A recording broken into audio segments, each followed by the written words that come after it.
Bonjour à toutes, bonjour à tous. Bonjour.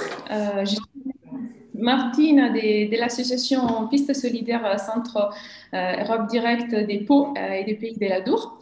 J'ai le plaisir et l'honneur de donner la bienvenue à vous toutes et vous tous qui avez accepté notre invitation à participer à ce webinaire qui questionnera les politiques et les initiatives mises en place par l'Union européenne en matière d'égalité femmes-hommes.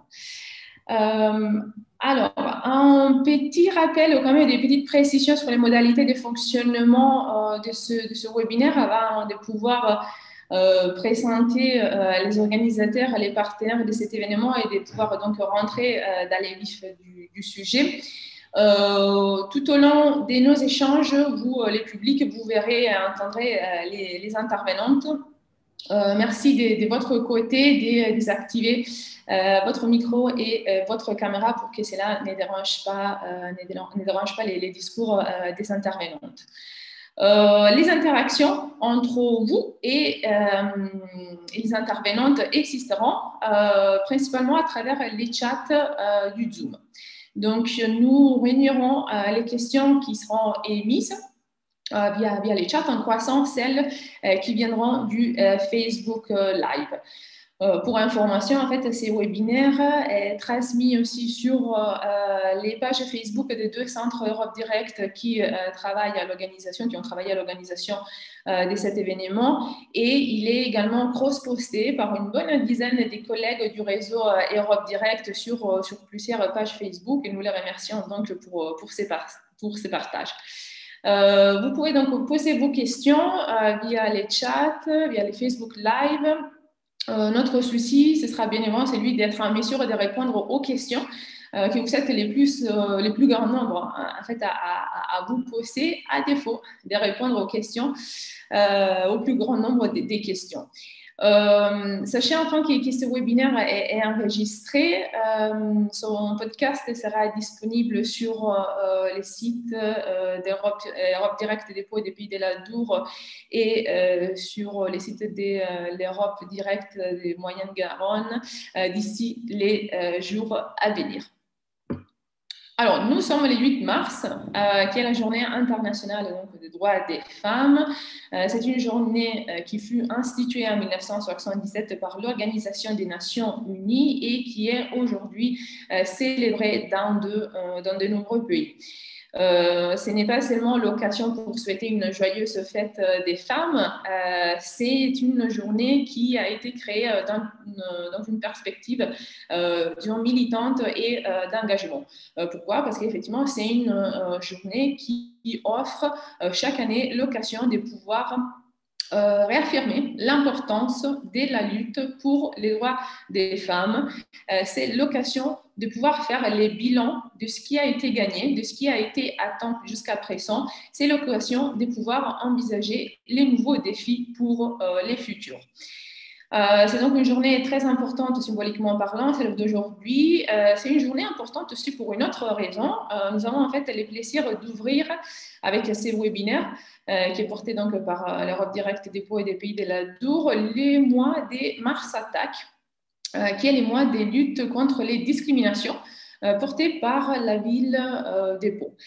Voilà, c'est un ensemble d'animations qui vont durer pour tous les mois à venir, du 8 mars jusqu'au 8 avril, plusieurs animations organisées et digitalisées pour cette édition 2021 dans le but d'informer, sensibiliser les publics à la lutte contre toutes les formes de discrimination. Et nous remercions bien évidemment la ville de Pau pour ses partenariats et surtout pour sa confiance. Ce soir, nous vous proposons une discussion sur ce qui se passe plus précisément en Europe. En Europe, dans l'espace des 27 États membres qui font partie de l'Union européenne. Alors, l'Union européenne, à ce jour, est sûrement l'un des espaces les plus avancés en matière d'égalité des genres, des luttes contre les discriminations. Pour information, l'égalité entre les femmes et les hommes, c'est une valeur fondamentale du projet européen depuis son début en 1957. C'est une valeur qui est inscrite dans le traité de l'Union européenne. C'est une valeur qui est inscrite dans la Charte des droits fondamentaux de l'Union européenne. Pourtant, si on regarde dans les détails, la situation est en réalité beaucoup plus nuancée.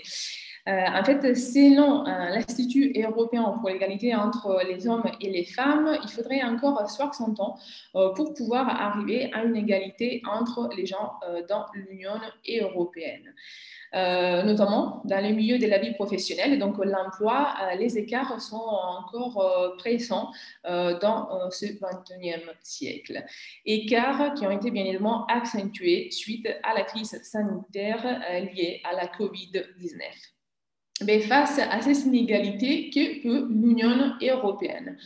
C'est la question à laquelle on va essayer de trouver une réponse, quand même de pouvoir vous informer ce soir. Comment les politiques européennes sont-elles réfléchies et élaborées par ceux et celles qui nous représentent au sein des institutions européennes, et comment ces politiques européennes vont pouvoir se mettre en pratique au niveau local? Un webinaire exceptionnel, je vous disais tout à l'heure, celui d'aujourd'hui, parce que c'est un webinaire qui réunit et associe des acteurs à plusieurs niveaux, au niveau européen, niveau régional, niveau local. Et donc, bonjour tout d'abord à la Maison de l'Europe d'Agen, qui fait également partie du réseau Europe Direct de France, que nous avons souhaité associer à cet événement et qui est représenté par Dominique, qui modérera ces webinaires avec moi ce soir. Bonjour ensuite à nos intervenantes. Donc, des intervenantes d'exception.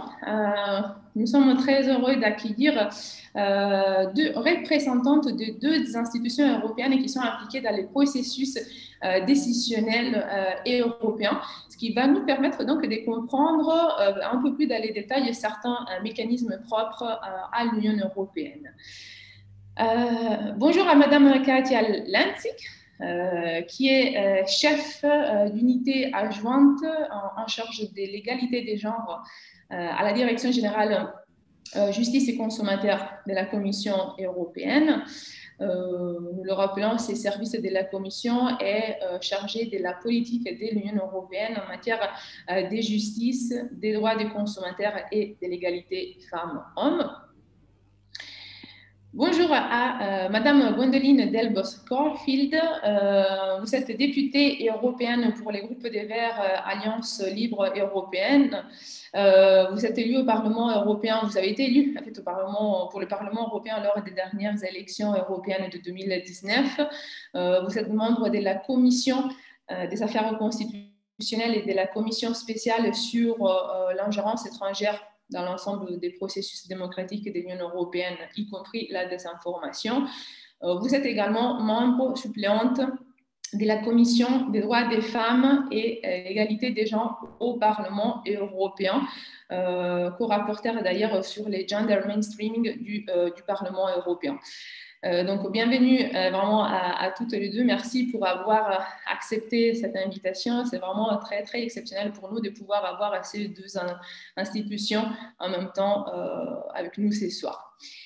Avec nous ce soir aussi, Madame Sarah Mantan, bonjour à vous, qui est secrétaire générale des Business Professional Women France. Business Professional Women est une ONG, une organisation non gouvernementale qui œuvre en France et dans le monde entier pour faire avancer la cause des femmes au travail, avec plus de 30 000 membres qui sont présents dans 98 pays. Business Professional Women bénéficie du statut auprès des Nations Unies et du Conseil de l'Europe.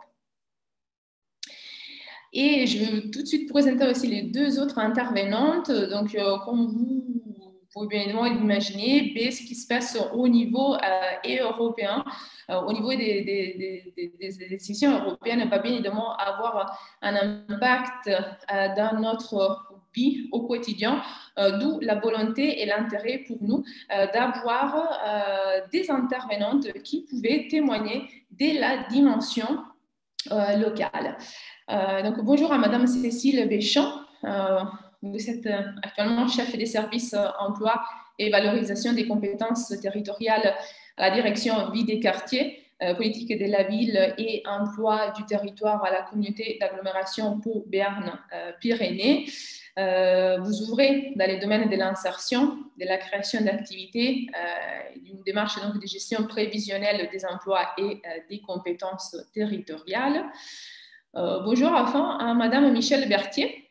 Vous êtes membre du bureau du Centre d'information des droits des femmes et des familles dans les Pyrénées-Atlantiques et vous êtes notamment référente pour les actions de sensibilisation menées au milieu scolaire par les CIDFF, notamment en matière d'égalité, lutte contre les discriminations, mixité, élargissement des choix professionnels.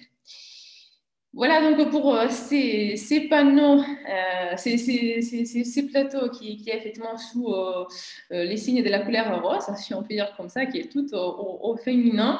La thématique est bien évidemment très très complexe et on va ce soir essayer de l'aborder sous des thématiques, sous des sous-thématiques qui ont été probablement définie. Je laisse donc la parole à ma collègue Dominique pour la toute première thématique.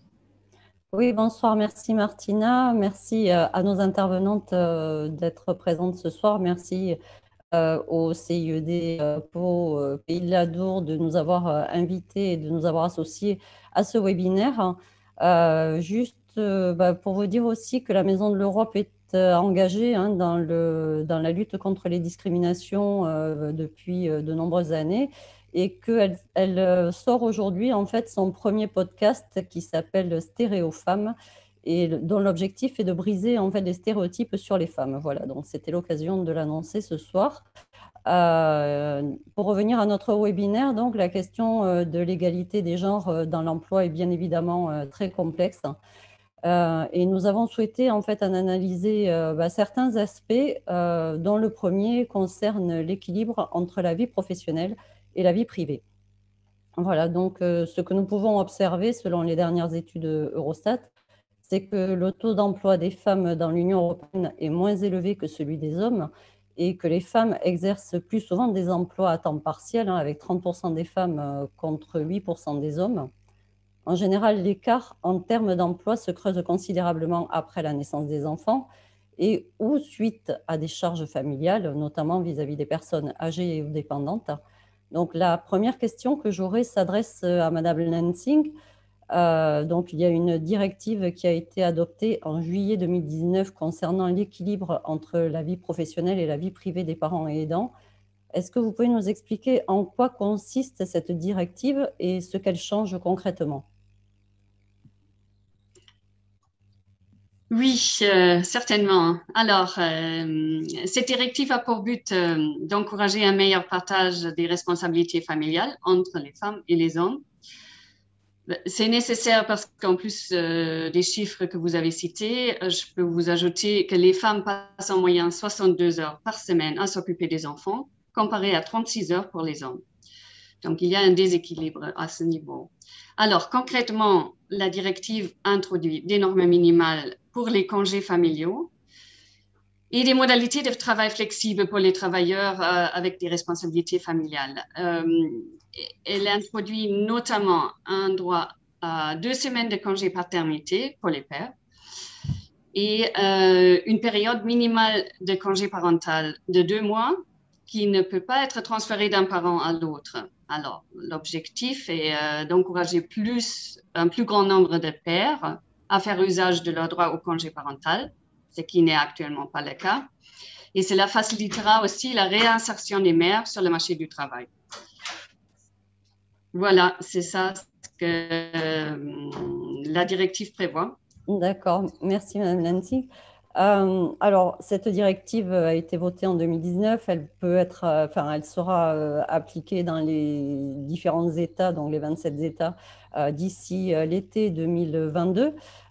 Donc, nous avons encore un peu de temps avant son application, mais est-ce qu'on peut constater déjà une évolution grâce à l'application de cette directive ou en tout cas des nouvelles orientations qui seraient prises dans les pays avec de bonnes pratiques peut-être que l'on pourrait citer dans certains États ou déjà en France peut-être? Effectivement, comme vous l'avez dit, les États membres ont encore un peu de temps pour transposer la directive, mais néanmoins, pendant la pandémie, on a vu un certain nombre d'États d'introduire des congés spéciaux Covid, de flexibiliser les modalités de travail, notamment pour permettre aux femmes qui étaient dans les professions de soins, notamment, de rester dans le milieu de travail malgré la fermeture des crèches et des écoles. Donc, on a, pour vous donner des exemples, il y a la Belgique, par exemple, qui a mis en place des congés parentaux spéciaux à temps partiel, aussi pour encourager les mères et les pères à partager des congés. Et on a vu aussi l'Italie, l'Espagne et l'Estonie a déjà introduire certains droits prévus par la directive. Voilà, donc on peut dire que la crise a facilité la transposition de la directive puisqu'elle a forcé les États membres de réfléchir sur les modalités de travail plus flexibles et d'expérimenter avec ce qui est faisable au niveau national. D'accord. Alors, sans compter sur la directive, peut-être qu'il existe déjà des bonnes pratiques, quoi qu'il en soit, au niveau de l'équilibre vie professionnelle, vie privée dans certaines structures. Peut-être que nos intervenantes locales ou Madame Manta peuvent nous faire part d'initiatives qui existent déjà et qui sont déjà en place. Peut-être un premier mot de Madame Manta, peut-être? Oui, bonjour. Bon, c'est sûr que, comme l'a dit Madame Lensich, on a déjà eu un effet de télescopage entre les mesures impulsées par cette nouvelle directive européenne en 2019 et la crise du Covid, qui font que les pouvoirs publics et les entreprises ont dû s'adapter dans le sens de plus de flexibilité, dont on sait qu'elle a aussi un revers de la médaille. On peut dire que ça fait quand même plus d'une dizaine d'années qu'en France, mais également dans d'autres pays européens, il y avait des mesures en faveur de ce qu'on appelle l'articulation des temps de vie ou de la qualité de vie au travail, la QVT. Donc, certaines mesures favorables à une réduction de la double journée des femmes, comme on l'énonce souvent, avaient déjà été mises en place. Alors, à travers des chartes, à travers d'autres formes de pratiques de travail qui visaient à réduire en fait le présentiel, pour résumer. Voilà ce qu'on peut dire. Après, on peut dire aussi que de manière non contraignante, non obligatoire, ça fait une dizaine d'années qu'on promeut les réseaux féminins d'entreprises pour qu'il y ait une meilleure prise en compte de ces sujets-là. D'accord. Peut-être au niveau local, Madame Béchon, je pense que vous avez peut-être déjà des pratiques qui existent au niveau de la ville de Pau, dont vous pouvez nous faire part? Effectivement, oui. Nous avons mené plusieurs actions. Une pour les participantes du PLI, le plan local pour l'insertion et l'emploi, qui est d'ailleurs en grande partie financé par le Fonds social européen, où là, on a mené une action d'accompagnement des familles monoparentales grâce à un partenariat avec le CIDFF, où là, on travaille des sujets à la fois de garde d'enfants, de violence conjugale, de mobilité, de contraception, de droit du travail, ou choses comme ça. Donc ça, c'est une première action pour le public PLI. Une seconde action qui veille à accompagner les conjoints des personnes récemment arrivées sur le territoire pour raisons professionnelles. Il s'avère que ce sont souvent des conjointes et la plupart du temps qui lâchent leur précédent travail pour accompagner leurs conjoints. Donc là, c'est en partenariat avec un cabinet de ressources humaines, LFC Humain. Et donc, qui est entièrement financé, cet accompagnement pour retrouver un job est entièrement financé par la collectivité. Et un troisième projet qui là est encore au stade de projet, un projet de labellisation crèche à vocation insertion professionnelle, donc en quartier politique de la ville, mais aussi sur Pau. On aimerait le mener de façon expérimentale dans un premier temps sur 2 crèches.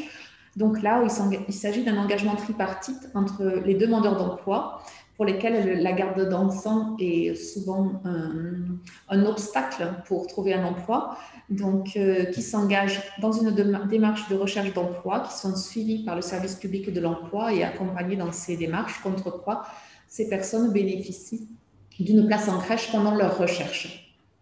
D'accord, donc effectivement, déjà pas mal de dispositifs mis en place et qui vont pouvoir être développés grâce à cette directive, je suppose. Si on en revient justement à l'équilibre vie professionnelle, vie privée, depuis un an, donc, le télétravail s'est développé, hein, tant pour les hommes que pour les femmes, dans de nombreux secteurs d'activité. Est-ce que vous avez pu noter une incidence sur l'équilibre entre la vie professionnelle et la vie privée, justement? Juste avant la crise sanitaire, on estimait que 75% des tâches familiales et domestiques non rémunérées étaient assurées par les femmes.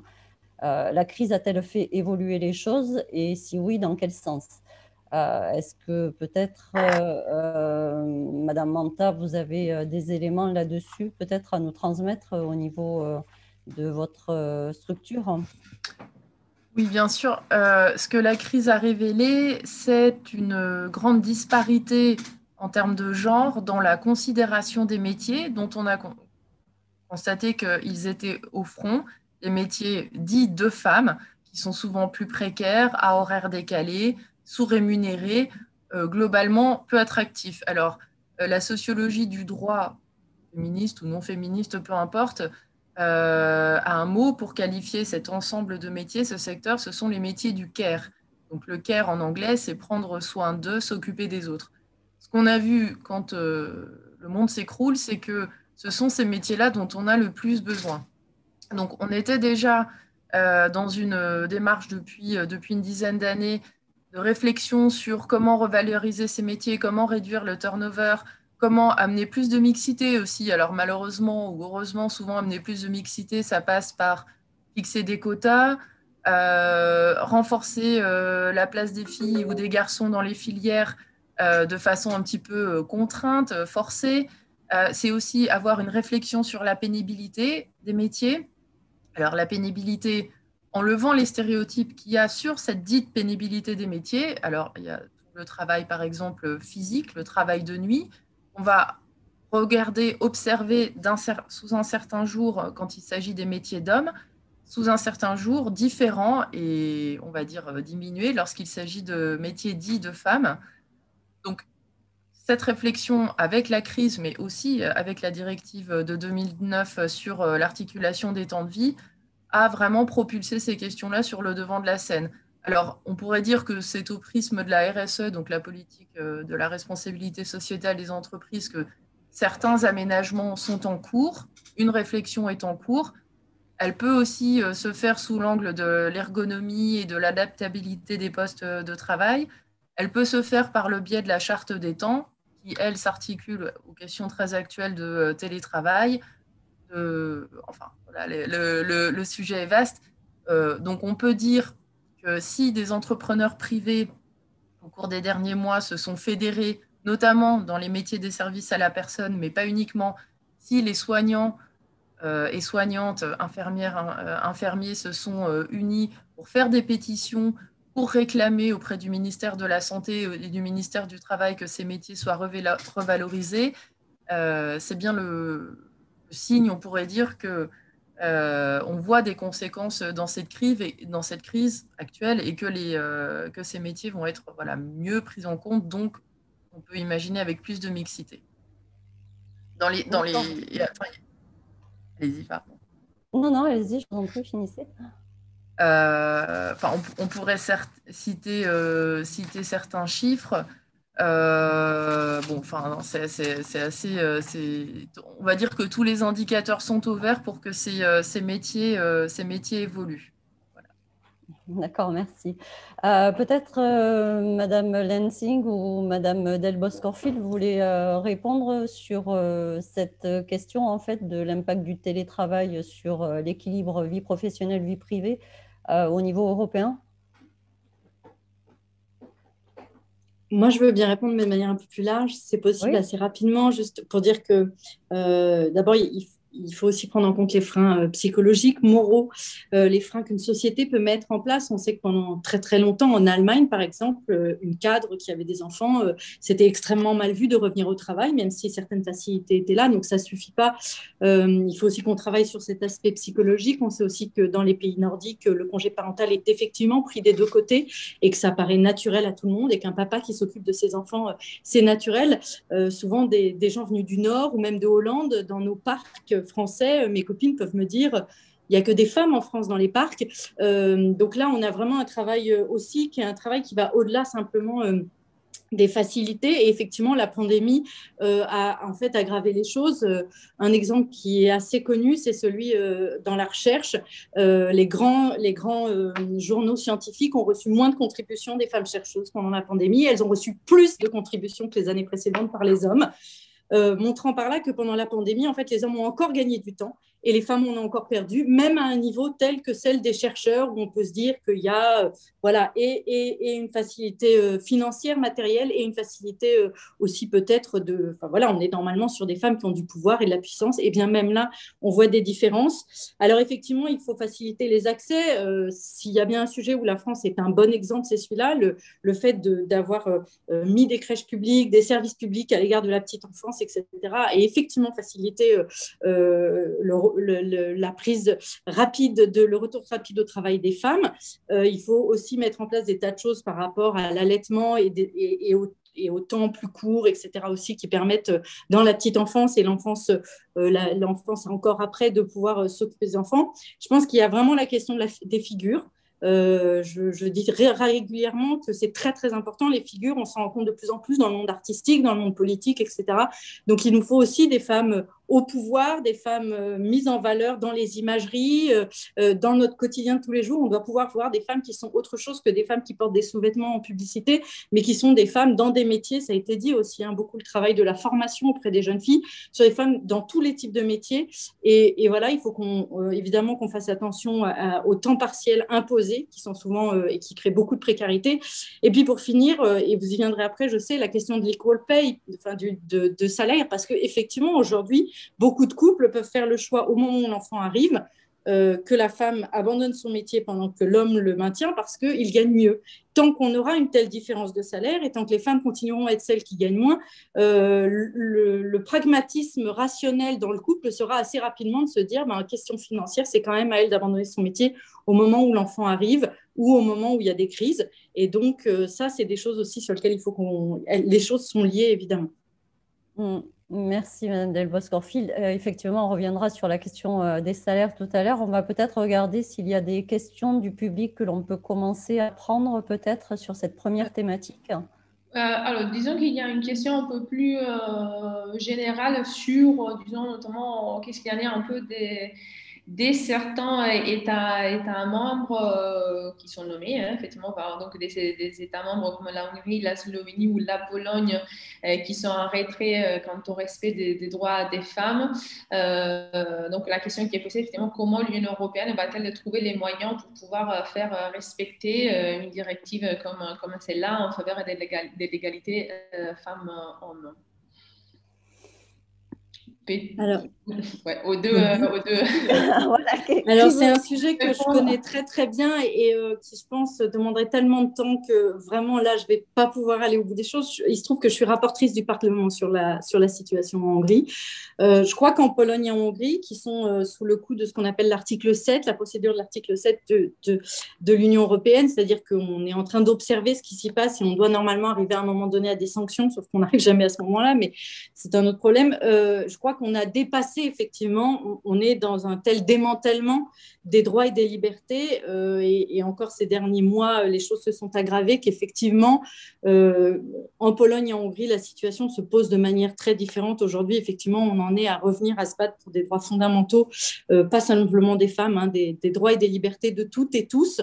Voilà, donc c'est une très, très longue discussion. Ça nous empêche pas de travailler sur les autres États membres, d'une part. Deuxièmement, évidemment, ça constitue quand même un élément qu'on leur rappelle régulièrement, qu'on est dans une société qui doit apporter l'égalité entre les genres et que du coup, on leur demande de participer à cela, qui est le projet de l'Union européenne. Et puis, à côté de ça, il faut que maintenant, il y ait une action de l'Union européenne contre ces pays, mais encore une fois, plus largement sur toutes ces questions-là, qui tardent, mais vraiment, je pense que ça serait trop long d'en débattre ici. D'accord, merci. Martina, est-ce qu'il y a d'autres questions alors, c'est plutôt des chiffres par rapport en fait à comment le rôle de la femme est beaucoup plus en retrait pendant les confinements, mais on pourra, je pense, en parler tout à l'heure. Peut-être, ouais, peut-être Madame Lanzi qui veut aussi répondre, réagir à la question sur la Hongrie, la Pologne. Oui, en fait, Madame la députée a déjà dressé le cadre, juste pour dire que effectivement, on ressent un certain backlash contre les droits de femmes dans ces pays. Et c'est très problématique, mais dans le domaine des directives plus liées à l'emploi, qui imposent des standards, des normes minimales, on ne voit pas particulièrement des problèmes dans ces pays-là. On veillera avec la transposition de la directive vie privée, vie professionnelle, comment cela se fait. Mais ça exige aussi un travail sur les stéréotypes, sur les mentalités, sur les cultures. Et ça, c'est un travail plus long terme qu'on doit mener tous, d'ailleurs, à plusieurs niveaux. Donc, c'est pas que l'Union européenne peut exiger la transposition correcte et l'application correcte du droit européen et des directives, mais il y a davantage de travail à faire pour faire changer aussi les mentalités et faire évoluer les rôles respectifs des hommes et des femmes dans les pays comme certains pays de l'Est, mais aussi des pays du Sud. Hein, quand on regarde les statistiques sur les stéréotypes, ils font pas beaucoup mieux. Merci. D'accord, merci beaucoup. On va peut-être continuer avec la deuxième thématique si on veut essayer de respecter le timing que l'on s'est fixé, donc qui porte cette deuxième thématique sur les études, les emplois et les salaires. Les écarts en termes de taux d'emploi et de salaire persistent en dépit du fait que les femmes sont de plus en plus qualifiées et elles atteignent même souvent un niveau d'études plus élevé que celui des hommes. Toutefois, on note que les études sont encore genrées avec des domaines d'études qui sont dits plus masculins comme l'ingénierie, l'industrie, la construction, les sciences, les mathématiques ou l'informatique, ou des filières qui sont dites plus féminines, notamment l'éducation ou la santé et la protection sociale. Alors, ma question va s'adresser à Mme Berthier du CIDFF. D'après vous, d'après votre expérience de terrain, on va dire, les métiers sont-ils encore stéréotypés chez les jeunes? Si oui, pourquoi? Et comment casser en fait les stéréotypes pour faire évoluer cette situation? Madame Berthier. On ne vous entend pas, madame. Il va falloir activer votre micro. Bonjour à toutes et à tous. J'interviens au nom du CIDF, dont le centre c'est l'information juridique gratuite en direction des femmes et des familles. Et bien sûr, nous sommes confrontés aux violences conjugales. Pour nous, les inégalités économiques font le lit d'une domination masculine dans le couple qui peut se transformer en violence. C'est pour ça que le CIDF travaille sur l'égalité économique et professionnelle. Et donc là, on est parti d'une enquête que nous avons faite dans les LEP. Alors pourquoi les lycées professionnels? Parce qu'ils conjuguent deux freins, les discriminations sociales et des discriminations de sexe. Alors, quand on a mené cette action, on partait aussi du principe que l'orientation scolaire reproduit malheureusement les divisions sexuées du marché du travail.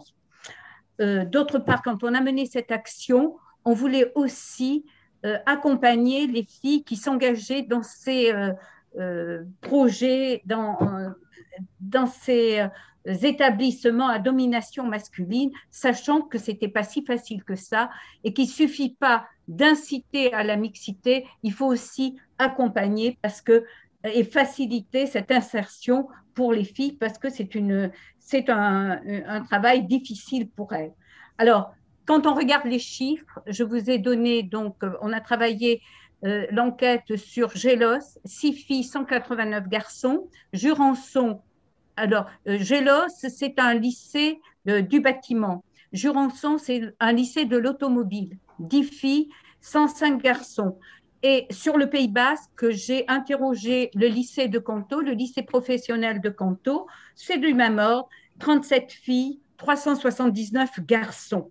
Donc, on peut parler d'une ségrégation genrée. On aurait absolument l'inverse dans un lycée professionnel, par exemple d'Andaï, où on aurait très, très peu de garçons et beaucoup de filles. Alors, cette ségrégation serait un véritable scandale si elle était basée sur la couleur de peau ou sur mais c'est toléré et ça paraît, c'est presque invisible. Pourtant, il y a des mesures qui ont été prises depuis des années. Les pouvoirs publics ont essayé de lutter et d'améliorer l'orientation professionnelle, mais les chiffres restent inchangés. Alors, j'aurais voulu revenir sur la diapo précédente. Quelles étaient… Voilà. Alors, pourquoi avoir choisi cette formation? Les filles disent c'est la connaissance du métier, mais c'est des filles qui se sont engagées ou à Gélos ou à Jurançon. La plupart du temps, les adolescents, qu'est-ce qu'ils savent des métiers? Ce que l'éducation, dès la petite enfance, les a préparés, les a conditionnés à des rôles et à des comportements différenciés selon qu'on est fille, selon qu'on est garçon. Il est bien évident que les jeux, les jouets, le modèle social, le modèle familial, déjà véhiculent ces stéréotypes. Et bien pire que ça, c'est pour ça qu'on se bat contre les jouets, c'est qu'ils développent des compétences différentes, des compétences intellectuelles, par exemple chez les garçons, la maîtrise de la technologie, l'occupation de l'espace, l'esprit combatif, alors que chez les filles, c'est plutôt la vie intérieure, le langage et plutôt l'attention à autrui qui les prépare au métier du care. Alors, que fait le CIDF par rapport à ça? Eh bien, on intervient le plus tôt possible dans les écoles et dans les collèges. Et on a une mallette qui a été faite par Johanna Dagorn, qui est connue, qui est une sociologue qui est connue. Ça marche de travailler sur les stéréotypes, mais c'est loin d'être suffisant parce que les adolescents et les collégiens ont tout à fait intégré la notion de mixité des métiers. C'est-à-dire qu'ils peuvent nous tenir des discours fabuleux, on a l'impression qu'on a avancé. Eh bien, ce n'est pas vrai. Ce n'est pas vrai parce que quand il s'agit de leur propre choix professionnel, eh bien, ils reproduisent exactement la division des métiers sexués. Alors, je ne vous donne pas des exemples, mais il y en a qui sont assez comiques. Donc, on intervient, on a décidé d'associer notre travail, nos interventions sur les stéréotypes, on les a associés à des interventions pratiques en SECPA pour confronter les élèves à des métiers sexués différenciés. Et on les oblige à passer par les 2 ateliers. Et là, c'est vrai que les représentations des métiers peuvent évoluer. En tout cas, les filles, quand elles ont fait leur tâches en ébénisterie, par exemple, ou en menuiserie, quand elles ont réalisé leur objet, eh bien, elles sont très contentes. Mais bien sûr, c'est absolument pas suffisant. C'est un travail qui devrait être beaucoup plus systématique. Alors, quant aux préconisations, c'est donc la 2e diapo. Je ne sais pas si vous l'avez. On est parti vraiment de ce que nous ont dit les collégiens. Que nous disent les collégiens? les lycéens, là, c'est les lycées professionnels, les deux, que ce soit les filles et les garçons, nous disent qu'il faut augmenter, ils souhaitent plus de mixité encore dans les lycées professionnels à dominante masculine. Ça, c'est quand même très positif. Et c'est vrai que pour les filles, elles réussissent dans ces métiers. Il faut savoir, par exemple, qu'au lycée de Jurançon, en carrosserie, les filles, presque tous les ans, elles passent le concours de meilleure apprentie de France et elles ont des prix d'argent ou de bronze. Voilà, pas la médaille d'or. Et d'autre part, les garçons, quand on les interroge, ils nous disent que le climat est bien plus apaisé quand il y a des filles, même très peu, alors qu'on pourrait penser l'inverse. Eh bien, non. En particulier, ils nous ont dit qu'ils étaient moins grossiers, moins violents et moins machos. Ça, c'est eux qui l'ont dit. Alors, quant à nous, la deuxième chose qu'ils disent, et c'est massivement, ils disent préparer les garçons et les filles à l'égalité. Ça, c'est vraiment ce qu'on fait, mais il faut qu'on élargisse notre partenariat avec l'éducation nationale pour que ce soit systématique et très précoce. Alors, c'est vrai que les freins idéologiques, c'est peut-être ce qui est le plus difficile, le verrou le plus difficile à faire sauter, parce qu'il y a des lois. Alors, on le voit, ils disent en aval, effectivement, inciter à la mixité par des lois. Mais des lois, pour nous, il y en a. Mais le problème, pourquoi elles ne sont pas appliquées? Pourquoi on avance si peu? Et on ne comprend pas pourquoi l'écart entre les pratiques et les lois qui vont dans le sens de l'égalité, de la mixité. Et aujourd'hui, c'est pas vraiment le cas. En tout cas, en lycée professionnel, on a vraiment peu avancé, on n'a pas fait sauter les verrous. Bien, merci pour votre intervention très complète, Mme Berthier. Peut-être, Mme Manta, vous aviez aussi des éléments à apporter sur ce sujet. Peut-être que vous pouvez compléter du coup au niveau national. Oui, bien sûr. Avant d'aller sur les chiffres au niveau français, je voudrais dire que ce que Mme Berthier a très bien expliqué, c'est ce qu'on appelle l'illusion de l'égalité et qui nous ramène en fait à votre première question qui portait sur la directive. C'est-à-dire que ce que la directive a montré, c'est les conflits et les résistances au fait qu'on puisse adopter cette directive ont montré l'illusion de l'égalité qui est dans les chiffres et qui est aussi dans le fait qu'on se dise mais si ça coûte à la société, si ça coûte au pays d'adopter cette directive, est-ce qu'on l'a fait ou pas? Et c'est à ça, en fait, qu'on mesure l'état d'avancement de nos sociétés en Europe.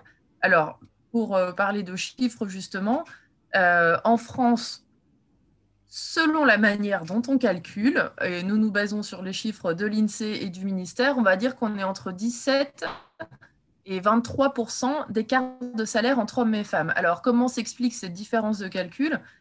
On est à 17% si on compare le salaire horaire à équivalent temps plein. Mais lorsqu'on prend en fait toutes les différences d'emploi des femmes sur des postes équivalents, qui sont donc des choix, alors comme le disait Madame, comme vous le disiez précédemment, consentis, par exemple à l'intérieur du couple ou dans le cadre de la monoparentalité, comme par exemple le temps partiel, etc. Bon, tout un tas de choses qui viennent diminuer le salaire. On arrive plutôt à 23%. Il faut comparer en fait à poste égal et à travail égal le salaire en bout de course, non pas horaire, mais moyen ou annuel. Donc, quand on compare de cette manière-là, on arrive plutôt à 23% d'écart de salaire. Ce qui est très intéressant, c'est de se dire qu'au final, en prenant l'addition de tous ces choix, on va dire plutôt ces choix qui sont des non-choix, qui sont des choix consentis, mais qui sont des choix subis, des choix genrés tout au long de la vie des femmes, on arrive à 42% d'écart dans le montant des retraites. Donc aujourd'hui, une femme en France a 1 650 € de moins en moyenne que son équivalent masculin sur le même métier ou les mêmes métiers qu'elle a exercés au cours de sa vie. Donc, c'est très intéressant de voir que on est bien dans ce que je disais tout à l'heure comme étant une illusion de l'égalité. Alors, il y a deux manières assez fortes de développer un plaidoyer contre les inégalités salariales. C'est soit de dire, à partir de, en moyenne, les inégalités salariales en France sont de 23%, donc appliqué à l'échelle d'une année, ça nous amène en novembre ou octobre. Donc, à partir de mi-octobre jusqu'à la fin de l'année, les femmes travaillent gratuitement. Donc, ça, c'est une manière assez percutante de faire rentrer l'idée dans la tête du grand public. L'autre manière de calculer, qui est celle de l'ONG que je représente ce soir, mais peu importe la manière de calculer, l'idée, c'est de porter un discours en faveur de plus de transparence et de réduction de ces inégalités. C'est de dire, on travaille aujourd'hui en France jusqu'au 25 mars, nous les femmes, pour être payées sur la totalité du travail réalisé l'année dernière. Donc, on déborde jusqu'au 25 mars.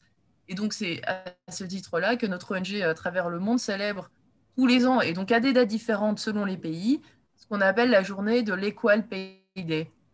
Et je voudrais souligner que, puisqu'on est là dans le cadre d'une rencontre avec des intervenants et intervenantes européens, que maintenant, c'est un sujet qui va de soi. On en parle comme quelque chose étant évident, c'est-à-dire que ce n'est pas acceptable d'avoir des inégalités salariales encore aujourd'hui. Il y a 15 ans, c'était quelque chose dont on ne parlait pas, parce qu'on était sur d'autres urgences, par exemple sur les violences conjugales, la non-mixité dans les filières.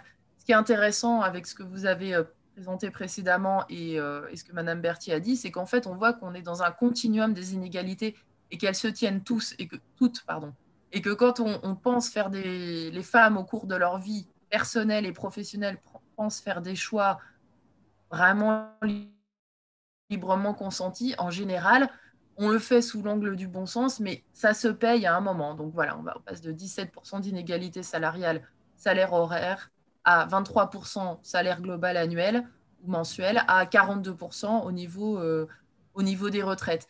Et à l'intérieur de ces 23% d'inégalité de salaire, une fois que donc on fait ce qu'on appelle neutraliser l'effet temps partiel, neutraliser l'effet supplémentaire, les femmes ne font pas non plus, neutraliser l'effet complément de salaire que les femmes n'ont pas pour tout un tas de raisons. Elles sont soi-disant moins performantes, elles se vendent moins bien, elles savent moins négocier de promotion, etc.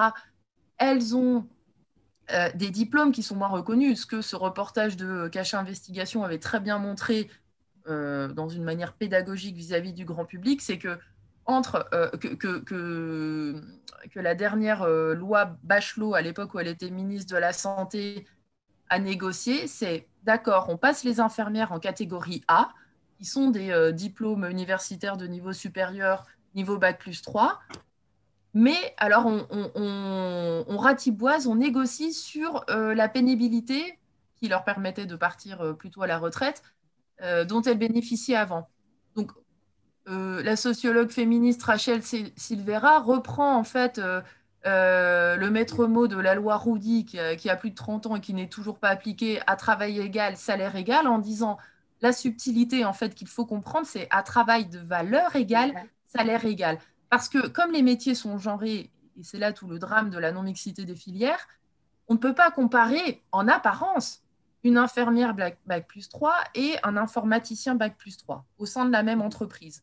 Et ce que le reportage montrait très bien, c'est que le technicien informaticien, donc on est bien dans un métier dit masculin, va lui avoir le salaire qu'il faut, alors que la personne à travail de valeur égale et pas travail égal va, donc un métier typiquement genré comme infirmière ou professeur des écoles, va avoir moins. Et donc, en fait, c'est là-dessus que la France et les autres pays européens doivent mettre le paquet. Et quand on réfléchit aux inégalités salariales, en fait, on déroule tout ce qui s'ensuit. Donc, la non-mixité des filières, donc l'illusion de l'égalité dont je parlais, la question de la non-reconnaissance et non-revalorisation du care, donc tous ces métiers-là. Et donc, on en vient fatalement à la question, qui était votre première question de l'articulation des temps de vie, sur le travail invisible et gratuit fait par les femmes dans la sphère domestique. Donc, qui est encore aujourd'hui en moyenne de 18 heures de plus hebdomadaires faites par les femmes et qui a explosé pendant la crise du Covid.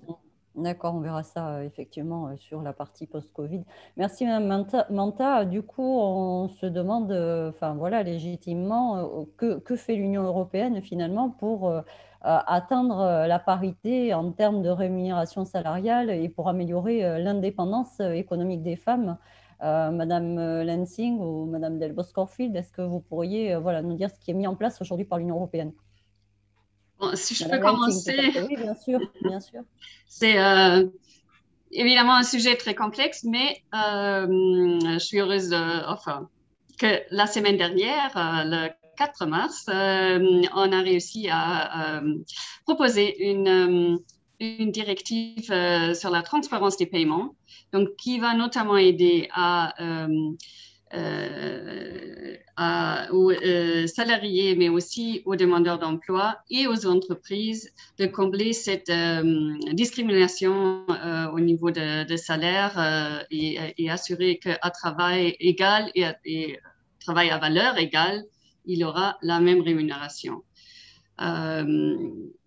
Donc, ça, c'est une question très fondamentale, mais comme Madame Manta vient de donner l'exemple de l'infirmière et de l'informaticien, je peux aussi donner l'exemple d'une entreprise où la directrice des ressources humaines gagne 30% de moins que le directeur des achats, puisque les ressources humaines, c'est un métier typiquement féminin et les achats, c'est plutôt dominé par les hommes.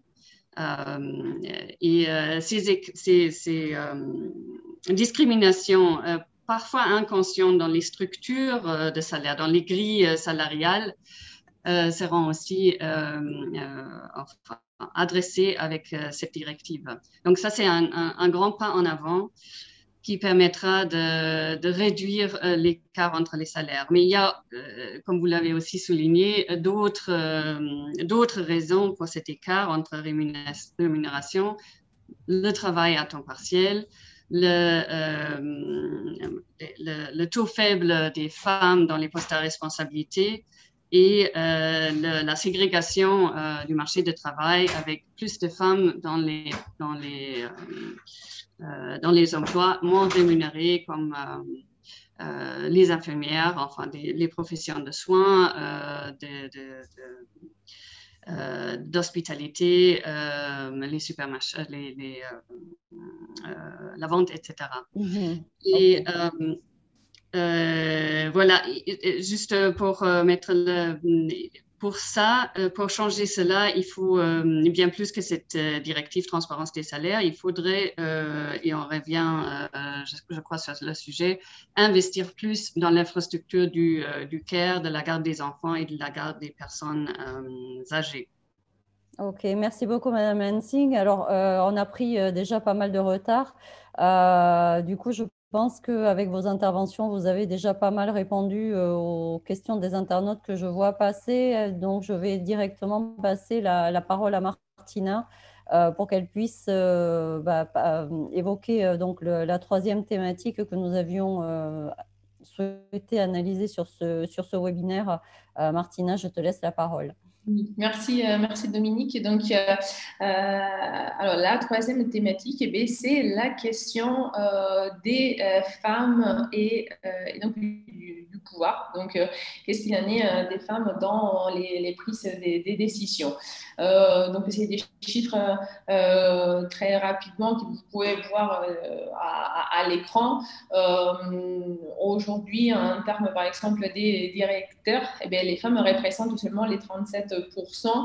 En ce qui concerne les présidents des conseils d'administration, les femmes sont vraiment représentées en pourcentage vraiment très, très, très bas.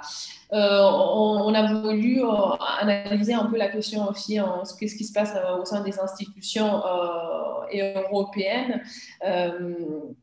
au Parlement européen, en ce moment, il y a 39% des membres du Parlement européen qui sont des femmes et les collèges des commissaires, il y a pour la première fois une parité qui est presque égale 50 et 50, sans oublier le fait que depuis 2019, c'est pour la première fois, effectivement, il y a une dame qui est à la tête de la Commission européenne. Madame Delbos-Corfield, comment les institutions européennes travaillent pour une égalité femmes-hommes dans la prise de décision politique? Vous êtes co-rapporteur sur le gender mainstreaming du Parlement européen. Justement, comment permettre une meilleure représentation horizontale et verticale des femmes dans les institutions, à la fois dans l'administration et dans la répartition des rôles politiques? Oui, alors, donc, moi, je suis co-rapportrice sur le gender mainstream du Parlement, qui est vraiment une petite composante de toutes les structures qui peuvent être celles qui travaillent au niveau de l'Union européenne. Et puis, en plus, évidemment, après, il y a les parlements nationaux et les espaces nationaux. Ce qui est la première phase de travail, c'est celle de récupérer les données. Je crois que ce soir l'a très, très bien montré. C'est toujours important déjà d'avoir des données. Et pendant très longtemps, ces données-là, elles ont été invisibilisées. On pensait que l'égalité, à partir du moment où on avait écrit dans les textes qu'il y avait égalité, je crois que ça a été très, très bien dit par Sarah Manta, elle était là.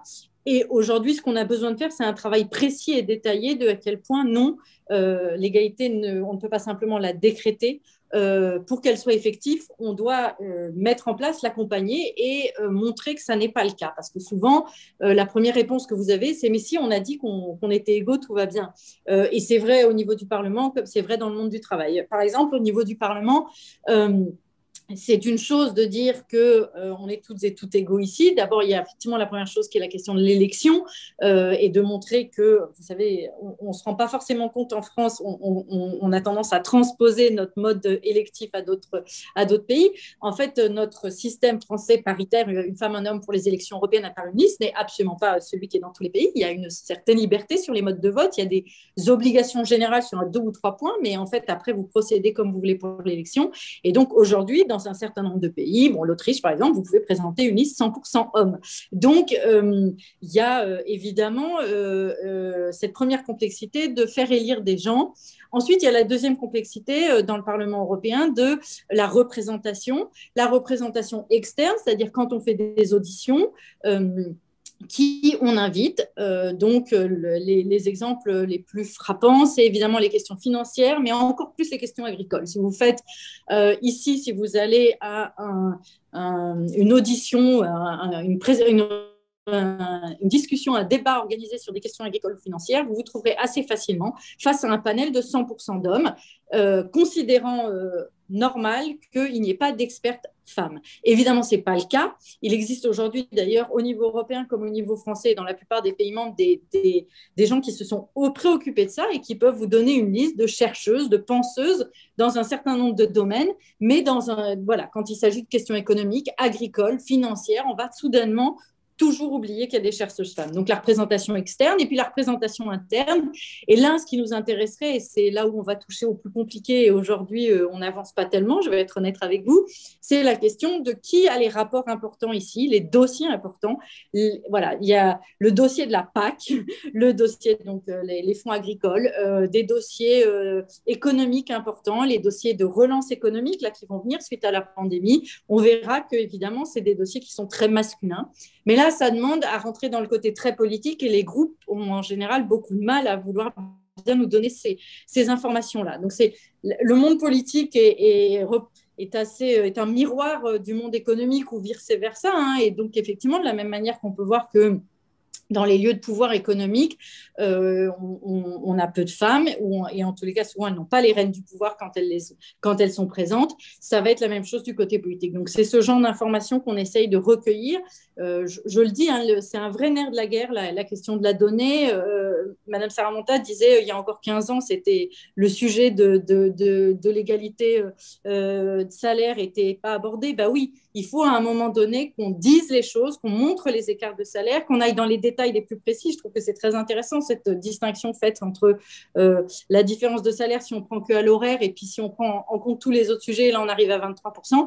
Ben, on a les mêmes problématiques en politique. On doit aller dans le fin fond des détails des dossiers pour voir combien de femmes ont des dossiers importants, les temps de minutes des femmes, etc. C'est des données auxquelles pour l'instant on a du mal à arriver, mais c'est ma bataille avec ma collègue Irène Tolleré, qui est aussi une Française d'ailleurs, de chez Renew, d'essayer d'obtenir ces données. Alors après, ça amènera évidemment à un certain nombre de décisions. En ce qui concerne les fonctionnaires du Parlement, on est sur une institution publique, donc c'est toujours plus facile de mettre en place un certain nombre de règles qui sont non discriminantes. Et de ce point de vue-là, le Parlement européen, comme la plupart des institutions européennes, sont assez avancées. Encore une fois, question politique. Côté groupe politique, il y a encore aujourd'hui une grosse omerta qui fait qu'on a beaucoup plus de mal à savoir exactement égalité de traitement entre les femmes et les hommes, notamment dans les équipes les assistants parlementaires, etc., etc. Voilà, c'est en gros le travail qu'on fait et on aimerait arriver à la fin du mandat à avoir déjà une transparence sur l'information et pour amener après à des actions, en sachant que, évidemment, encore aujourd'hui, on a beaucoup d'hommes au pouvoir dans toutes les directions et d'hommes au pouvoir au niveau politique qui trouvent pas que ce soit essentiel et avec qui on bataille un peu sur ces sujets-là. Très bien, merci beaucoup, Madame. Madame Lentz, qu'est-ce qu'il y en est de la stratégie qui a été publiée par la Commission européenne en mars de l'année dernière, la stratégie 2020-2025 pour pouvoir favoriser l'égalité femmes-hommes? Est-ce que cette stratégie va pouvoir prendre en considération cette dimension, comment donc pouvoir favoriser une meilleure prise des décisions des femmes? Oui, tant au niveau politique, tant au niveau économique. Je voulais juste rappeler que la prise de décision économique, pour cela, la Commission a déjà en 2012 proposé une directive, ce qu'on appelle en anglais les Women's on Board. Et malheureusement, jusqu'à ce jour, ça reste bloqué au Conseil. On a beaucoup d'espoir que sous présidence française du Conseil, donc l'année prochaine, la France arrivera à la débloquer. Et donc, cette directive facilitera d'augmenter le nombre de femmes dans les conseils d'administration des entreprises. Pour ce qui est sur la prise de décision politique, bon, Madame la députée a déjà mentionné pas mal de choses. Juste, nous, aussi, à travers les fonds européens, donc notre budget, on va essayer de promouvoir la participation des femmes dans les prochaines élections européennes en 24, dans 3 ans. Et est-ce que j'ai bien répondu à votre question? Oui, tout à fait. Donc, ce qui est important, je pense, de souligner, c'est que quand même la dimension d'égalité femmes-hommes sera de toute façon prise en considération d'ici les prochaines années dans toutes les politiques, dans tous les secteurs de l'Union européenne, ce qui fera donc que même dans ce secteur, en tout ce qui concerne la prise de décision, donc les femmes et le pouvoir, il faudra quand même pouvoir faire avancer les choses de quelque manière. Vous parlez du mainstreaming. Aussi, Oui. Là, peut-être, j'aimerais souligner le plan le budget de l'Union européenne pour cette période financière 21 à 27, où, grâce au Parlement européen, d'ailleurs, donc la dimension des genres a pris beaucoup d'importance. Excusez-moi. Et notamment, elle a pris beaucoup plus d'importance dans les fonds de relance, dans la facilité de relance et de résilience, où maintenant les États membres sont appelés à dresser des plans nationaux de relance. Et ils sont obligés de respecter une perspective d'expliquer comment leur plan de relance va avancer l'égalité des genres dans leur pays et comment ils vont contribuer à cela. Donc là, la Commission va veiller à ce qu'il y aura cette mainstreaming dans toutes les dimensions. On va évidemment aussi travailler à travers, au sein de la Commission européenne à faire de mainstreaming, à faire respecter cette dimension de genre, cette perspective dans tous les autres dossiers. Par exemple, enfin, ce qui concerne le digital, la transition verte et d'autres projets politiques qui sont menés par d'autres directions générales.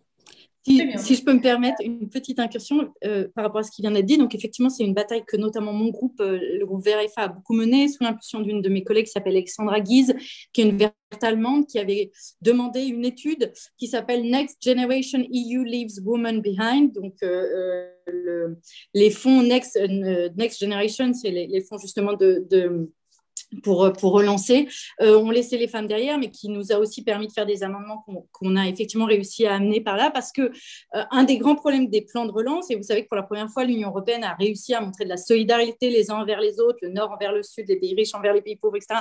Et donc ça, c'était positif, mais par contre, tous ces fonds de relance, dans les objectifs, on en revient à quelque chose qui a été beaucoup évoqué ce soir, c'est des objectifs qui ciblent des secteurs professionnels qui sont extrêmement genrés masculins. Donc, encore une fois, les grandes aides financières qui vont venir dans le cadre de l'après-Covid pour aider à surmonter la crise vont aller vers des secteurs financiers, c'est des secteurs professionnels très masculins, les mobilités, alors évidemment avec une conscience environnementale, etc., mais enfin, n'empêche, les mobilités, le numérique, etc., etc.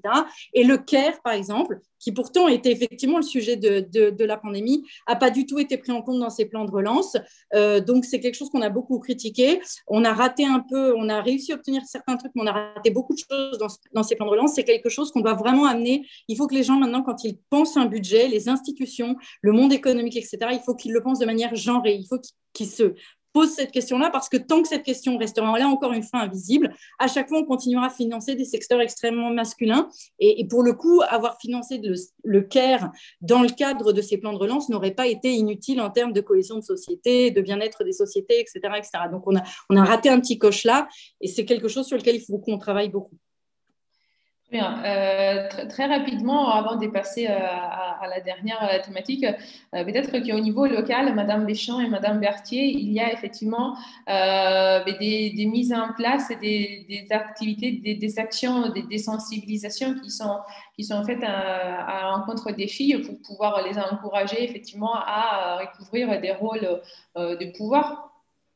Madame Béchamp, peut-être vous pouvez nous présenter des exemples qui sont faits au niveau de la collectivité? Oui, notamment au niveau économique. Donc, on a lancé un partenariat avec Vucomel, l'entreprise qui avait initié le rallye des pépites sur Bordeaux pour le décliner au niveau local. Il y a déjà eu 4 éditions. Donc, l'objectif de ce rallye des pépites, c'est vraiment de promouvoir l'entrepreneuriat féminin, de mettre en valeur des entreprises dirigées par des femmes ou avec des activités traditionnellement masculines remplies par des hommes, ou qui ont brisé le plafond de verre. Donc, ce rallye, il y a déjà eu 4 éditions. Il y en aura une 5e le 24 juin cette année, qui sera sous l'angle de l'emploi, justement. Donc, ça, c'est vraiment une première action. On a également un soutien à la création d'activités dans les quartiers politiques de la ville à travers le Cité Lab, qui est financé par BPI France. Et il faut quand même noter qu'il y a 50% des entrepreneurs qui sont accompagnés, qui sont des entrepreneuses, qui plus est dans les quartiers politiques de la ville. Donc, je trouve que c'est quand même un signe encourageant. Et on fait vraiment la promotion de ces entrepreneuses-là en les faisant témoigner, en les mettant à l'honneur lors de films et lors d'expositions. Par exemple, pendant Mars Attack l'année dernière, il y avait une exposition CV Street qui était dans les rues de Pau, où étaient mises en valeur des entrepreneuses qui avaient passé le pas de la création d'activités. Donc, c'est vrai que nous, notre action, elle est plus sur la création d'activités que sur l'engagement politique, par exemple, parce que là, on n'a pas matière à travailler, bien sûr, mais en tout cas, on s'y emploie. Très bien. Et également, Madame Berthier, très rapidement, est-ce que la question des femmes donc, dans les rôles de pouvoir est présentée lors de vos actions, des sensibilisations? Si oui, quelle est la réaction des filles, par exemple? Votre micro, toujours, madame. Madame Berthiaud. Voilà, je n'ai pas d'exemple là. Nous, on intervient au niveau des femmes des quartiers dans la pratique du sport pour favoriser l'insertion professionnelle et leur redonner confiance en elles, parce qu'on pense que l'estime de soi est une conquête qui leur permettrait d'oser. Mais jusqu'à présent, elles se sentent illégitimes pour confier leurs enfants, par exemple, et prendre un temps pour elles. Elles se sentent illégitimes. Et nous, on travaille justement contre cette stigmatisation du droit au loisir, du droit à être à disposer de son temps. Mais au niveau du pouvoir, on n'en est pas là. D'accord. Sur la question du pouvoir, il y a beaucoup de choses qui existent quand même au niveau local, mais je rejoindrai Madame la députée pour dire que ça reste insuffisant. Certains CIDF mènent des concours en partenariat avec les services de l'État, comme les Olympes de la parole pour les petites filles dans les collèges et les lycées. La question du pouvoir, elle est traitée parce qu'avant d'être à la tête du CAC 40, il faut, donc, comme vous l'avez dit, oser, s'estimer, etc. On a maintenant une réflexion, alors malheureusement pas systématique, mais de plus en plus fréquente, par exemple sur la répartition de l'espace dans les cours d'école. Ça, c'est un travail fait avec des urbanistes, des architectes, des sociologues et des expertes féministes, main dans la main avec les collectivités pour repenser autrement la gestion de l'espace, parce qu'en fait, la répartition du pouvoir commence là. Il y a beaucoup de choses qui peuvent être citées. Sur la question du pouvoir, je voudrais juste dire quelque chose, c'est que autant c'est très important, et Madame Lansing, je vous assure que les ONG françaises ont déjà commencé un travail de lobbying important pour qu'on dépasse la loi Copé-Zimmermann française qui nous place à la tête des pays européens, pour une fois, sur la question de Women on Board. On va profiter de la présidence française, évidemment, pour repousser la directive, pour aussi l'élargir avec la place des COMEX. Deux choses, donc sur la question des femmes en entreprise au plus haut niveau, c'est qu'on est toujours dans l'illusion de l'égalité avec deux effets pervers. Ça ne veut pas dire qu'il ne faut pas agir, c'est l'idée pour le grand public que dans ces sphères-là, que la question de l'égalité est en fait une question élitiste. Et on parle, c'est un concept, l'égalité élitiste. Heureusement, malheureusement, que la crise actuelle a permis de voir qu'en fait, les inégalités touchaient toutes les sphères de la société. Ça nous a fait une piqûre de rappel, voire de backlash, comme vous l'avez dit, parce que sinon, on a l'impression que ça avance et que c'est pour les sphères supérieures et que c'est l'arbre qui cache la forêt. Ça, c'est la première chose. La deuxième chose, c'est que, alors que à l'époque où il y a eu, dans les années 2000, en tout cas en France, tous les débats sur les quotas, et que voilà, le président de la République, Jacques Chirac, à l'époque, avait dit « Ne faisons pas par la loi ce qu'on devrait faire par les mœurs », on voit que même une fois que la loi impose les choses, les mœurs ne suivent toujours pas. Certaines femmes vont se sentir enfermées dans leur catégorie de femmes quand on continue à leur dire « Mais toi, tu es dans le conseil d'administration, peut-être parce que tu es une femme ». Et alors, ça promeut l'idée peut-être d'une essentialisation des rôles dans la politique ou en entreprise qui ferait penser à tort que parce que une femme est une femme, elle va faire les choses autrement. Alors, c'est peut-être vrai, mais ce n'est pas biologique. Vous voyez ce que je veux dire. Donc, il y a tout un courant de pensée qui est ambivalent et qui mériterait d'avoir à des heures de grande antenne le temps d'expliquer les choses en disant si on promeut de dépasser la loi Copé-Zimmermann, si on promeut que les obligations de mixité soient étendues au COMEX et pas qu'au conseil d'administration, alors ce n'est pas qu'une vision élitiste de l'égalité femmes-hommes, et en plus ce n'est pas un enfermement essentialiste des femmes dans leur rôle, au prétexte qu'elles feraient les choses mieux que les hommes. Très bien. Je vous propose là, au lieu de voir plus tard s'il y a effectivement des questions sur la thématique, d'enchaîner donc directement sur la thématique que nous espérions pouvait conclure ces webinaires pour après ensuite effectivement laisser la parole aux questions du public. C'est une thématique qui a été sûrement déjà abordée et mentionné depuis les débuts en fait, du webinaire l'impact de la crise Covid-19 sur les inégalités femmes-hommes, sur les égalités et inégalités femmes-hommes et quels sont donc les défis pour les années à venir.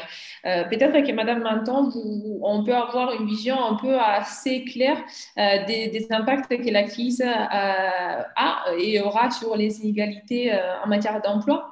Et est-ce qu'il y a, par exemple, des catégories qui vont être les plus touchées? De quelle manière cet écart pourra s'accentuer? Oui, bien sûr, on a bien abordé que les métiers féminisés étaient aux avant-postes de la crise sanitaire. Je pense que ce qu'on a vu avec cette crise également, c'est que il était plus flagrant que les femmes souffraient plus de troubles musculo-squelettiques que les hommes. C'était vrai avant la crise, ça l'est d'autant plus maintenant que ce sont les métiers du care qui ont été, entre guillemets, surexploités.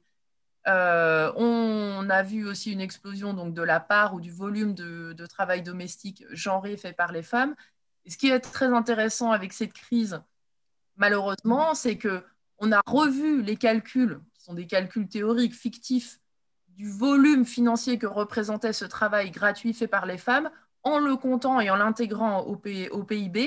Donc ça, c'est un exercice intellectuel, hein, fictif évidemment, mais qui est quand même fait par les plus grandes institutions mondiales, l'OMC, la Banque mondiale, le FMI, etc., et qui permet de voir en fait que ce travail gratuit et invisible-là pourrait être réintégré dans l'économie, reconverti, en tout cas repensé, au moins pour qu'il tende vers moins d'inégalités femmes-hommes. En disant cela, je n'ai peut-être pas répondu à votre question. Ce qui est sûr, c'est qu'on y a répondu un petit peu au début. Tout au long de nos échanges. Et donc, du coup, je passe la parole à Madame Delbos-Corfield. Quelles sont, d'après le Parlement européen, les mesures nécessaires pour faire avancer l'égalité des genres dans les plans nationaux de relance et de résilience? C'est-à-dire, comment s'assurer que les groupes de femmes les plus vulnérables soient soutenus dans la relance nécessaire? Le Parlement européen, ses compétences sont limitées. Hein, ça répondait aussi à des questions avant, c'est qu'au niveau social, ça reste beaucoup dans les mains économiques et sociales, ça reste beaucoup dans les mains des États membres. Donc, ce que l'Union européenne a mis en place, c'est des directives, c'est une manière de penser globale, c'est des critères. Les critères, ils ont d'abord été pensés en termes de solidarité financière et d'enjeux environnementaux. La question du genre, elle est arrivée tardivement et poussée par le Parlement. Donc, il y a cet aspect qui a été dit par Madame de la DG Just, Madame Lansing, c'est que donc de la Commission, c'est qu'effectivement, il y a cet aspect où on leur demande de faire attention à l'égalité de genre. Mais après, ça sera qu'un travail volontaire et de fond. Et là, on en revient à tout ce qui a été abordé au cours de la soirée, et notamment la question de la représentation dans les métiers et de la mixité dans les métiers. Je crois que, voilà, encore une fois, l'importance des données, le genre d'études très ciblées comme on fait le CIDF et que Michel Berthier a indiqué, c'est vraiment très important de voir ça. Ensuite, c'est de l'accompagner parce que même si les garçons ont pu dire que ils vivaient mieux parfois la situation quotidienne quand il y avait plus de filles dans les classes.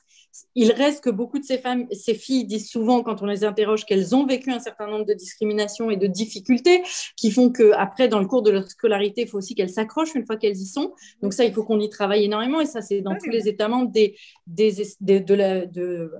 du volontarisme de la part des États dans la manière dont ils, effectivement, présentent aux jeunes les métiers, ensuite comment ils accompagnent et qu'ils obligent les structures éducatives, mais aussi qu'il y a de la formation et de l'accompagnement des jeunes pour que les jeunes gens essayent effectivement d'éviter d'avoir des comportements discriminatoires. Et puis, effectivement, après, je le redis, c'est beaucoup aussi dans la représentation et dans les figures féminines qu'on peut avoir.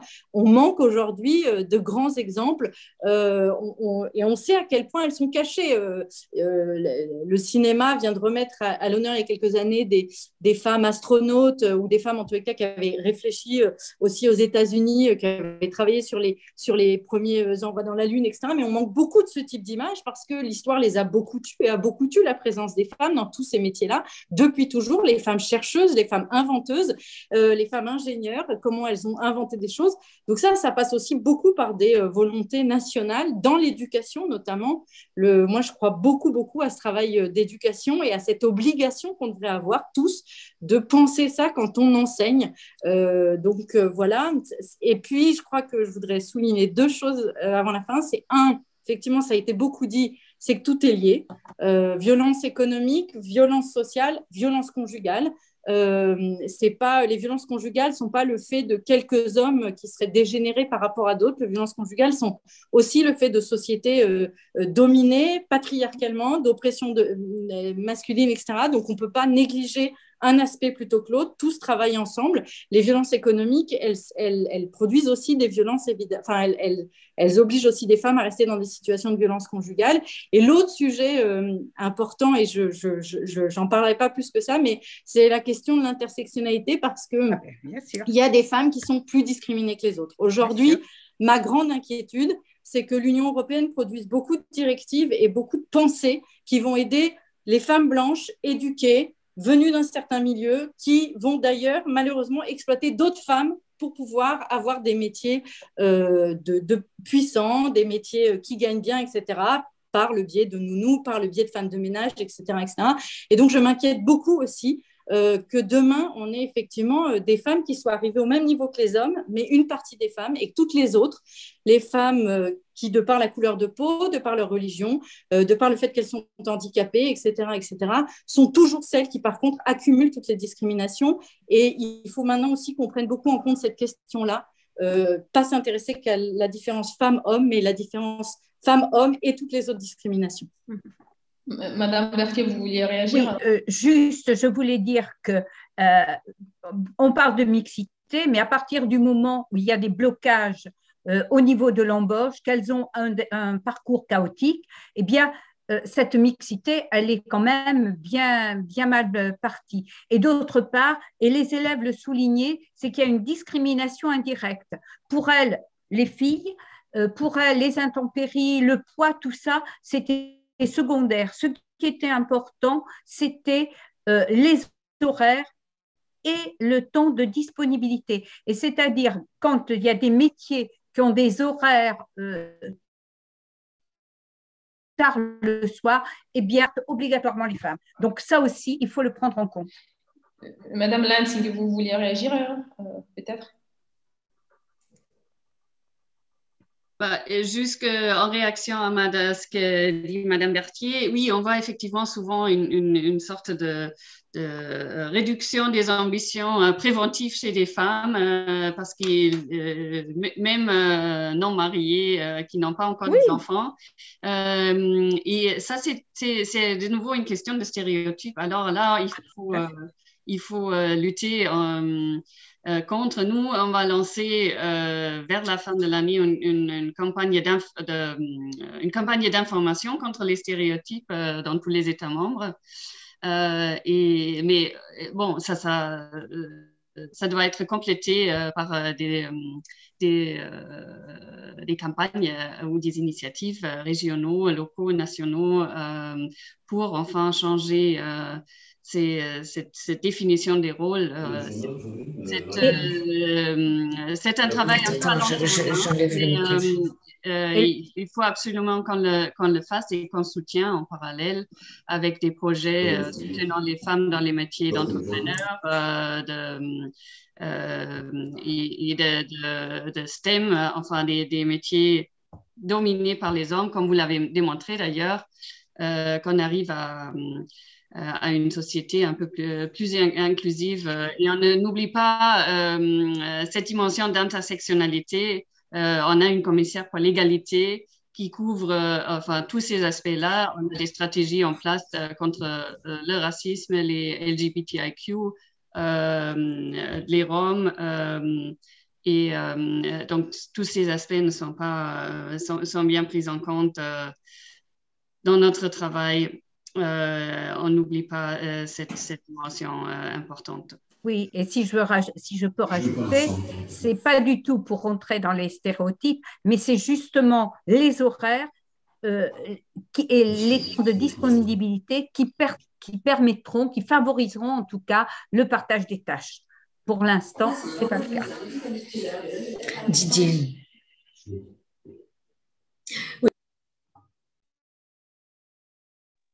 Oui, pardon, j'avais été coupée. Alors, est-ce qu'il y a, Dominique, des questions, des réactions de la part du public? Je vous rappelle que vous pouvez toujours poser des questions par les chats. Alors, il n'y a pas réellement de questions. Madame Manta a partagé un petit quiz voilà, de l'ONU pour calculer la part de notre travail gratuit et ce en quoi il compte en fait. Donc voilà, je pense que tout le monde est invité à le faire de son côté.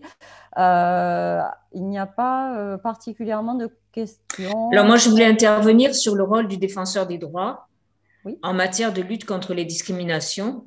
Et notamment récemment, le 12 février 2021, le gouvernement a confié aux défenseurs des droits une plateforme pour accompagner justement toutes les victimes de discrimination.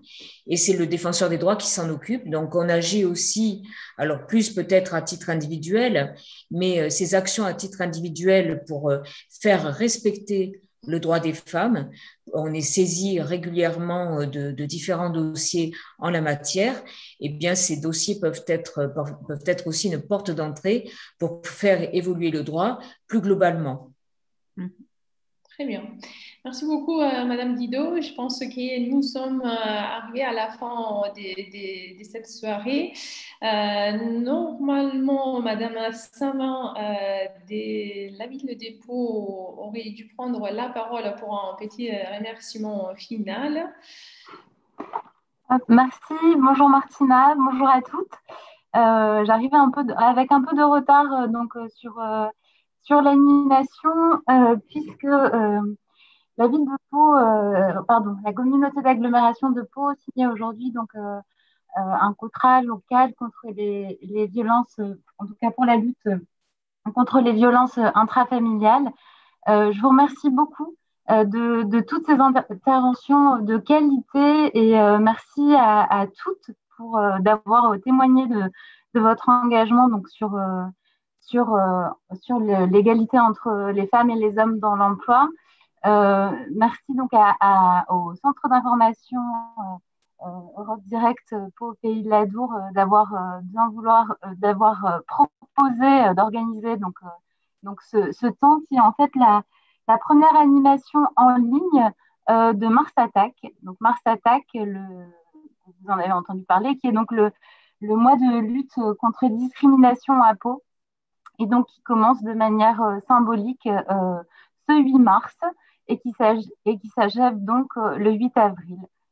Merci encore pour vos échanges. Ce que je vous propose, c'est de mettre dans le lien que vous partagez la programmation de Mars Attack pour pouvoir participer aux autres événements en ligne, notamment mercredi, nous avons le CIDF qui intervient avec autour d'un débat, d'un ciné-débat sur le sexisme ordinaire avec le court-métrage Le Pantalon.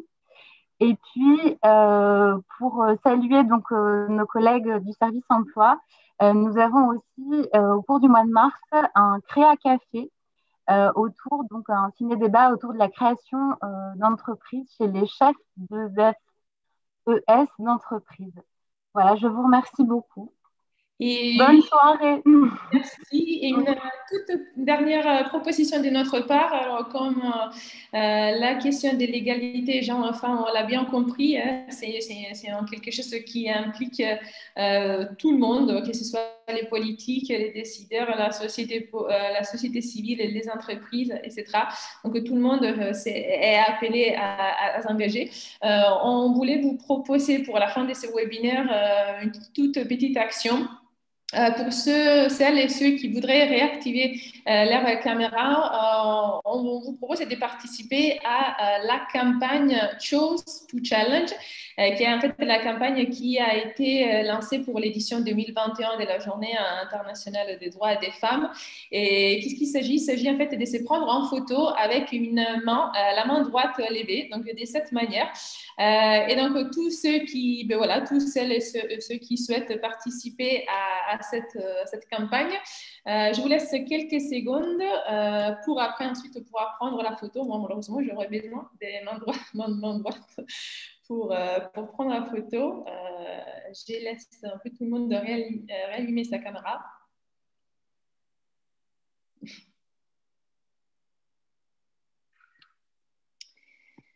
Très bien, attendez encore une seconde. Parfait.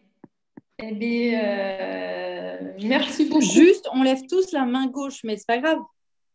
Vous avez la main droite. Ah. Bah oui, mais vous avez levé la main gauche et du coup, on a tous fait comme vous. J'ai entendu la main droite. Hein. Moi, il semble avoir dit main droite. Hein.